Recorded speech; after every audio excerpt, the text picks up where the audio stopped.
ਦਰਸ਼ਕੋ break ਤੋਂ ਬਾਅਦ ਤੁਹਾਡਾ ਸਭ ਦਾ ਭਰਪੂਰ ਸਵਾਗਤ ਹੈ। ਸੋ ਵੀਅਰਸ ਗੱਲਬਾਤ ਕਰਨ ਜਾ ਰਹੇ ਹਾਂ ਕਿ ਕੈਨੇਡਾ ਦੀ ਕੰਜ਼ਰਵੇਟਿਵ ਪਾਰਟੀ ਦੇ ਲੀਡਰ ਨੇ ਆਪਣੀ ਇੱਕ ਪ੍ਰੈਸ ਕਾਨਫਰੰਸ ਵਿੱਚ ਸਪਸ਼ਟ ਕਿਹਾ ਹੈ ਕਿ ਕੈਨੇਡਾ ਦੇ ਸਿੱਖਾਂ ਨੂੰ ਵਿਚਾਰਾਂ ਦੇ ਪ੍ਰਗਟਾਵੇ ਦੀ ਆਜ਼ਾਦੀ ਹੈ ਅਤੇ ਉਹ ਸ਼ਾਂਤਮਈ ਤਰੀਕੇ ਨਾਲ ਖਾਲਿਸਤਾਨ ਰੈਫਰੈਂਡਮ ਦਾ ਹੱਕ ਰੱਖਦੇ ਹਨ। ਕੈਨੇਡਾ ਦੀ ਲਿਬਰਲ ਪਾਰਟੀ ਅਤੇ NDP ਪਾਰਟੀ ਪਹਿਲਾਂ ਹੀ ਇਸ ਸੰਬੰਧੀ ਸਪਸ਼ਟ ਸਟੈਂਡ ਲੈ ਚੁੱਕੀਆਂ ਹਨ। ਸੋ ਇਸ ਬਾਰੇ ਆਪਾਂ ਗੱਲਬਾਤ ਕਰਨ ਜਾ ਰਹੇ ਹਾਂ। ਸੋ ਅਸੀਂ ਚਾਹਾਂਗੇ ਕਿ ਤੁਸੀਂ ਇਸੇ ਤਰ੍ਹਾਂ ਬਣੇ ਰਹਿਣਾ, ਦੇਖਣ ਸੁਣਨ ਲਈ ਆने ਲਈ ਤੁਹਾਡਾ ਸਭ ਦਾ ਬਹੁਤ ਬਹੁਤ ਸ਼ੁਕਰੀਆ ਜੀ। ਡਾਕਟਰ ਸਾਹਿਬ ਕੀ ਕਹਿਣਾ ਚਾਹੋਗੇ?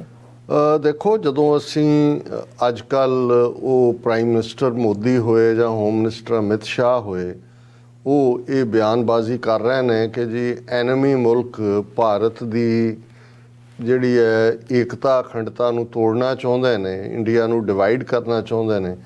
ਤੇ ਇਸ ਵੇਲੇ ਜੇ ਸਭ ਤੋਂ ਜ਼ਿਆਦਾ ਉਹਨਾਂ ਦਾ ਨਜ਼ਲਾ ਡਿੱਗ ਰਿਹਾ ਹੈ, ਉਹਨਾਂ ਦਾ ਨੈਗੇਟਿਵ ਨੈਰੇਟਿਵ ਹੈ, ਤੇ ਉਹ ਕੈਨੇਡਾ ਬਾਰੇ ਹੈ। ਕਿਉਂਕਿ ਪਾਕਿਸਤਾਨ ਤਾਂ ਇਸ ਵੇਲੇ ਆਪਣੀਆਂ ਅੰਦਰੂਨੀ ਸਮੱਸਿਆਵਾਂ ਦੇ ਵਿੱਚ ਹੀ ਉਲਝਿਆ ਹੋਇਆ ਹੈ, ਔਰ ਕੋਈ ਵੀ ਉਹ ਤਾਂ ਕਸ਼ਮੀਰ ਦੇ ਮੁੱਦੇ ਦੇ ਉੱਤੇ ਵੀ ਕੋਈ ਐਸਾ ਐਗਰੈਸਿਵ ਸਟਾਂਸ ਨਹੀਂ ਲੈ ਪਾਏ ਜਾਂ ਇੰਟਰਨੈਸ਼ਨਲੀ ਕੋਈ ਲੌਬੀ ਨਹੀਂ ਕਰ ਪਾਏ। ਸੋ ਉਹਨਾਂ ਨੇ ਸਿੱਖ ਇਸ਼ੂ ਦੇ ਵਿੱਚ ਤਾਂ ਕੀ ਕਰਨਾ ਹੈ ਜਾਂ ਕੀ ਕਹਿਣਾ, ਪਰ ਉਹਨਾਂ ਦੇ ਲਈ ਜਿਹੜਾ ਪੀਸਫੁਲ ਤਰੀਕੇ ਨਾਲ ਖਾਲਿਸਤਾਨ ਰੈਫਰੈਂਡਮ, ਜਿਸ ਦੀ ਸ਼ੁਰੂਆਤ ਬੇਸ਼ੱਕ UK ਤੋਂ ਹੋਈ, ਲੰਡਨ, ਦੈਨ ਪੈਰਿਸ, ਇਟਲੀ ਔਰ ਟੋਰਾਂਟੋ ਦੇ ਵਿੱਚ ਸਤੰਬਰ ਮਹੀਨੇ 'ਚ ਪਹਿਲਾ ਜਿਹੜਾ ਉਸ ਦਾ ਰਾਊਂਡ, ਔਰ ਹੁਣ 6 ਨਵੰਬਰ ਵਾਲੇ ਦਿਨ ਜਿਹੜਾ ਟੋਰਾਂਟੋ ਦੇ ਵਿੱਚ, ਔਰ ਉਸ ਦੇ ਲਈ ਆਲਰੇਡੀ ਕਾਰ ਰੈਲੀ ਜਿਹੜੀ ਹੈ ਵੱਡੇ ਪੈਮਾਨੇ ਦੇ ਉੱਤੇ ਕਾਮਯਾਬੀ ਨਾਲ ਕੱਢੀ ਗਈ। ਪਹਿਲਾਂ ਵੀ ਸੀ, ਸਤੰਬਰ ਤੋਂ ਪਹਿਲਾਂ ਵੀ।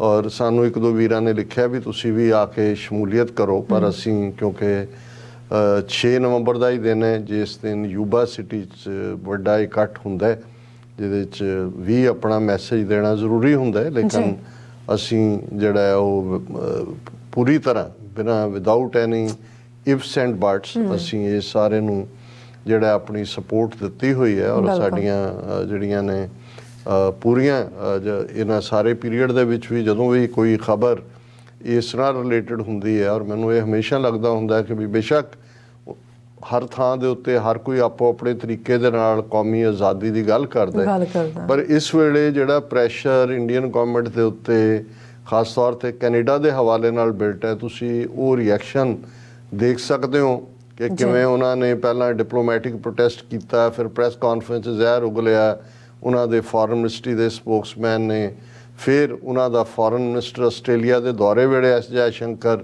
ਕੈਨੇਡਾ ਨੂੰ ਟਾਰਗੇਟ ਕਰਕੇ ਗੱਲ ਕਰਦਾ ਹੈ, ਫਿਰ ਜਿਹੜਾ ਉਹਨਾਂ ਨੇ ਟਰੈਵਲ ਐਡਵਾਈਜ਼ਰੀ ਦਿੱਤੀ, ਫਿਰ ਡਿਮਾਰਸ਼ੇ ਦਿੱਤਾ। ਲੇਕਿਨ ਜ਼ਾਹਰ ਹੈ ਕਿ ਜਸਟਿਨ ਟਰੂਡੋ ਨੂੰ ਤਾਂ ਇਹ ਹਿਊਮਿਲੇਟ ਕਰ ਹੀ ਰਹੇ ਸੀ, ਇੰਡੀਆ ਵਿਜ਼ਿਟ ਵੇਲੇ ਵੀ ਕੀਤਾ, ਪ੍ਰੈਸ਼ਰ ਵੀ ਬਿਲਡ ਕੀਤਾ, ਪਰ ਉਹਨਾਂ ਦੀ ਹਕੂਮਤ ਨੇ ਬੜਾ ਆਫੀਸ਼ੀਅਲੀ ਇਹ ਗੱਲ ਕਹੀ ਸੀ ਕਿ ਭਾਈ ਪੀਸਫੁਲੀ ਇਹ ਕੈਨੇਡੀਅਨ ਸਿਟੀਜ਼ਨਸ ਦਾ ਰਾਈਟ ਹੈ, ਉਹ ਜੋ ਵੀ ਐਕਟੀਵਿਟੀ ਕਰਨ ਅਸੀਂ ਰੋਕ ਨਹੀਂ ਸਕਦੇ। NDP ਜਦੋਂ ਜਗਮੀਤ ਸਿੰਘ ਹੋਰਾਂ ਨੇ ਫੁੱਲ ਫਲੈਜ ਸਪੋਰਟ ਦਿੱਤੀ, ਉਹ ਤਾਂ ਪਹਿਲਾਂ ਹੀ ਜਗਮੀਤ ਸਿੰਘ ਨੂੰ ਖਾਲਿਸਤਾਨੀ ਲੀਡਰ ਐਲਾਨਦੇ ਆ, ਉਹਨਾਂ ਦਾ ਜ਼ੋਰ ਲੱਗਾ ਹੁੰਦਾ ਉਹਨਾਂ ਦੀ MP ਦੀ ਸੀਟ ਨੂੰ ਹਰਾਉਣ ਲਈ ਵੀ, ਔਰ ਉਹਨਾਂ ਨੂੰ ਮੈਲਾਈਨ ਕਰਨ ਲਈ। ਔਰ ਜਗਮੀਤ ਸਿੰਘ ਨੂੰ ਉਹਨਾਂ ਨੇ ਇੰਡੀਆ ਦਾ ਵੀਜ਼ਾ ਵੀ ਨਹੀਂ ਦਿੱਤਾ ਹੈ। ਹੁਣ ਜਿਹੜੀ ਪਾਰਟੀ ਤੇ ਖਾਸ ਤੌਰ 'ਤੇ ਕਿਉਂਕਿ ਜਸਟਿਨ ਟਰੂਡੋ ਦੀ ਲਿਬਰਲ ਪਾਰਟੀ ਜਿਹਦੇ 'ਚ ਸਿੱਖਾਂ ਦੀ ਵੱਡੀ ਪ੍ਰੈਜ਼ੈਂਸ ਹੈ, ਜ਼ਾਹਰ ਹੈ 15-16 MP ਔਰ 4 ਵਜ਼ੀਰ ਇਹਨੇ ਲਏ ਸੀ ਜਸਟਿਨ ਟਰੂਡੋ ਨੇ, ਜਿਨ੍ਹਾਂ 'ਚ ਡਿਫੈਂਸ ਮਿਨਿਸਟਰ ਹਰਜੀਤ ਸਿੰਘ ਸੱਜਣ ਵੀ ਸ਼ਾਮਲ ਸੀ। ਔਰ ਪਿਛਲੀਆਂ ਚੋਣਾਂ ਵੇਲੇ ਇਹਨਾਂ ਨੇ ਆਪਣਾ ਬਹੁਤ ਵੇਟ ਕੰਜ਼ਰਵੇਟਿਵ ਪਾਰਟੀ ਦੇ ਪਿੱਛੇ ਸੁੱਟਿਆ, ਔਰ ਇਹ ਹੁਣ ਦੇਖਿਆ ਜਾ ਰਿਹਾ ਸੀ, ਔਰ ਸਾਡੇ 'ਚੋਂ ਵੀ ਕੁਛ ਹਲਕਿਆਂ ਵੱਲੋਂ ਇਹ ਕਿਹਾ ਜਾ ਰਿਹਾ ਸੀ ਕਿ ਜੇ ਕੰਜ਼ਰਵੇਟਿਵ ਨੈਕਸਟ ਇਲੈਕਸ਼ਨ 'ਚ ਆ ਗਏ ਤੇ ਕੀ ਉਹ ਇੰਡੀਅਨ ਗਵਰਨਮੈਂਟ ਦੀ ਬਿਡਿੰਗ ਦੇ ਉੱਤੇ ਜਿਹੜੇ ਖਾਲਿਸਤਾਨ ਲਈ ਕੰਮ ਕਰਨ ਵਾਲੇ ਨੇ ਉਹਨਾਂ ਨੂੰ ਤੰਗ ਕਰਨਗੇ। ਤੇ ਮੇਰਾ ਇਹ ਕਹਿਣਾ ਸੀ ਕਿ ਨਹੀਂ, ਜਦੋਂ ਜਿੱਥੇ ਲਾਅ ਆਫ ਦਾ ਲੈਂਡ ਹੁੰਦਾ ਕੈਨੇਡਾ ਦੇ ਵਿੱਚ ਚਾਰਟਰ ਆਫ ਰਾਈਟਸ ਦੇ ਥੱਲੇ, ਔਰ ਇਹ ਕੋਈ ਵੀ ਰੋਕ ਨਹੀਂ ਸਕੇਗਾ। ਔਰ ਅੱਜ ਇਹ ਗੱਲ ਸਾਹਮਣੇ ਆ ਗਈ ਜਦੋਂ ਕਿ ਇੱਕ ਪ੍ਰੈਸ ਕਾਨਫਰੰਸ ਜਿਹੜੀ ਕਿ ਕੰਜ਼ਰਵੇਟਿਵ ਪਾਰਟੀ ਦੇ ਲੀਡਰ ਨੇ ਜਿਹੜੇ ਮਿਸਟਰ ਪਿਆਰੇ ਪੋਇਲਵਰ ਉਹਨਾਂ ਨੇ ਕੀਤੀ, ਔਰ ਉਸ ਪ੍ਰੈਸ ਕਾਨਫਰੰਸ ਦੇ ਵਿੱਚ ਜਿਹੜਾ ਹੈ ਉਹਨਾਂ ਦੇ ਸੱਜੇ ਪਾਸੇ ਔਰ ਖੱਬੇ ਪਾਸੇ ਦੋ ਹੋਰ ਖੱਬੇ ਪਾਸੇ ਸਿੱਖ ਨੌਜਵਾਨ ਹੈ, ਮੇਰੇ ਕੋਲ ਉਹਨਾਂ ਦੀ ਸ਼ਨਾਖਤ ਨਹੀਂ ਹੈ ਵੀ ਕੌਣ ਨੇ, ਔਰ ਦੂਸਰੇ ਪਾਸੇ ਜਿਹੜਾ ਬੀਬੀ ਹੈ। ਔਰ ਉਹਦੇ 'ਚ ਇੱਕ ਪੱਤਰਕਾਰ ਨੇ, ਜਰਨਲਿਸਟ ਨੇ ਬੜਾ ਕਲੀਅਰਲੀ ਸਵਾਲ ਪੁੱਛਿਆ ਖਾਲਿਸਤਾਨ ਰੈਫਰੈਂਡਮ ਦੇ ਉੱਤੇ, ਔਰ ਜਿਹੜਾ ਉਹਨਾਂ ਨੇ ਜਵਾਬ ਦਿੱਤਾ ਕਲੀਅਰਲੀ, ਕਿਉਂਕਿ ਅਸੀਂ ਆਪਣੇ ਲਫ਼ਜ਼ਾਂ 'ਚ ਕਹਿਣ ਤੋਂ ਪਹਿਲਾਂ ਮੈਂ ਆਪਣੀ ਟੈਕਨੀਕਲ ਟੀਮ ਨੂੰ ਕਹਾਂਗਾ ਉਹਨਾਂ ਨੇ ਔਰ ਉਸ ਦੇ ਉੱਤੇ ਹੀ ਜਿਹੜਾ ਹੈ ਉਹਨਾਂ ਨੇ ਕਿਹਾ ਕਿ ਵੀ explicitly said that those who are pro Khalistan and conducting referendum in Canada are free to do so and he will continue to defend their right to do so। ਉਹਨਾਂ ਨੇ ਕਿਹਾ ਜੀ ਇਹ freedom of expression ਦਾ ਹੱਕ ਹੈ ਔਰ ਅਸੀਂ ਹਾਲਾਂ ਉਹਨੇ ਕਿਹਾ ਕਿ ਜੀ I am for unified India ਪਰ ਜਿਹੜੇ ਇੱਥੇ ਰਹਿੰਦੇ ਆ ਜਿਹੜੀ ਗੱਲ ਕਰਦੇ ਨੇ ਉਹਨਾਂ ਨੂੰ ਹੱਕ ਹੈ। ਮੈਂ ਟੈਕਨੀਕਲ ਟੀਮ ਨੂੰ ਕਹਾਂਗਾ ਕਿ ਜ਼ਰਾ ਉਹ ਵੀਡੀਓ ਜਿਹੜੀ ਮਿੰਟ 1.5 ਮਿੰਟ ਦੀ ਹੈ ਚਲਾ ਦੇਣ ਫਿਰ ਅਸੀਂ ਗੱਲ ਨੂੰ ਅੱਗੇ ਤੋਰਦੇ ਹਾਂ। ਬਿਲਕੁਲ ਜੀ। Yes. There's a referendum going on in GTA area on Khalistan. It was done about a month ago, and second one is going on November the 6th. And government of India does not like it. Trudeau government says mom on it. What is your position on it? Well, I'm not going to interfere with that. I believe in a united India. I believe in freedom of expression. People can express their views on that question however they like. It's not my role to tell them what they have to think or what they have to say. We live in a free country and people can express their views freely on that just like any other issue. Yes. There's a referendum going on in GTA area on Khalistan. It was done about a month ago, and second one is going on November the 6th. And government of India does not like it. Trudeau government says mom on it. What is your position on it? Well, I'm not going to interfere with that. I believe in a united India.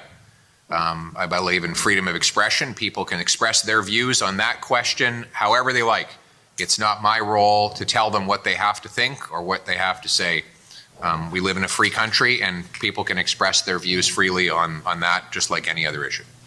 So viewers welcome back. So viewers ਇਹ ਤੁਸੀਂ video ਦੇਖ ਚੁੱਕੇ ਹੋ। ਸੋ ਆਪਾਂ doctor ਸਾਹਿਬ ਨਾਲ ਗੱਲਬਾਤ ਕਰਦੇ ਹਾਂ ਇਸ ਬਾਰੇ ਹੋਰ। ਜੀ ਡਾਕਟਰ ਸਾਹਿਬ ਕੀ ਕਹਿਣਾ ਚਾਹੋਗੇ? ਦੇਖੋ ਅਸੀਂ ਇਹ ਪੁਰਜ਼ੋਰ ਅਪੀਲ ਕਰਦੇ ਹਾਂ ਕਿ ਹੁਣ ਵੈਸੇ ਤਾਂ ਪਹਿਲੇ ਵੋਟਿੰਗ ਤੋਂ ਬਾਅਦ ਹੀ ਖਾਲਿਸਤਾਨ ਰੈਫਰੈਂਡਮ ਤੇ ਸਤੰਬਰ ਮਹੀਨੇ 'ਚ ਬਹੁਤਿਆਂ ਦਾ ਡਰ ਚੁੱਕਿਆ ਗਿਆ ਸੀ ਔਰ ਜਿੰਨੀ ਵੱਡੀ ਗਿਣਤੀ ਦੇ ਵਿੱਚ ਪਾਰਟਿਸਪੇਸ਼ਨ ਸੀ ਹਜ਼ਾਰਾਂ ਦੀ ਗਿਣਤੀ 'ਚ ਬਿਨਾਂ ਵੋਟ ਪਾਏ ਚਲੇ ਗਏ।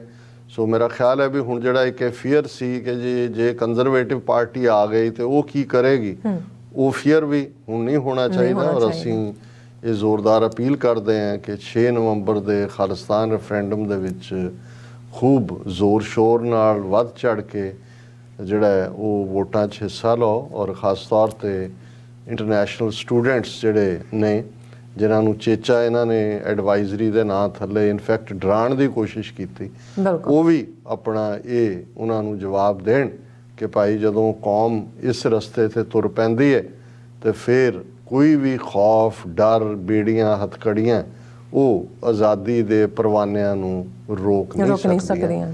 ਸੋ ਇਹੀ ਮੈਸੇਜ ਮੈਂ ਸਮਝਦਾ ਵੀ ਇਹ ਬੜਾ ਸਟਰੋਂਗ ਮੈਸੇਜ ਕੰਜ਼ਰਵੇਟਿਵ ਪਾਰਟੀ ਦੇ ਲੀਡਰ ਨੇ ਦਿੱਤਾ। ਜੀ ਡਾਕਟਰ ਸਾਹਿਬ ਤੁਹਾਡਾ ਬਹੁਤ ਬਹੁਤ ਸ਼ੁਕਰੀਆ। ਸੋ ਲੈਣ ਬ੍ਰੇਕ ਵਿਊਅਰਸ ਤੁਸੀਂ ਇਸੇ ਤਰ੍ਹਾਂ ਬਣੇ ਰਹਿਣਾ। ਮਿਲਦੇ ਹਾਂ ਛੋਟੇ ਜਿਹੇ ਵਕਫੇ ਤੋਂ ਬਾਅਦ।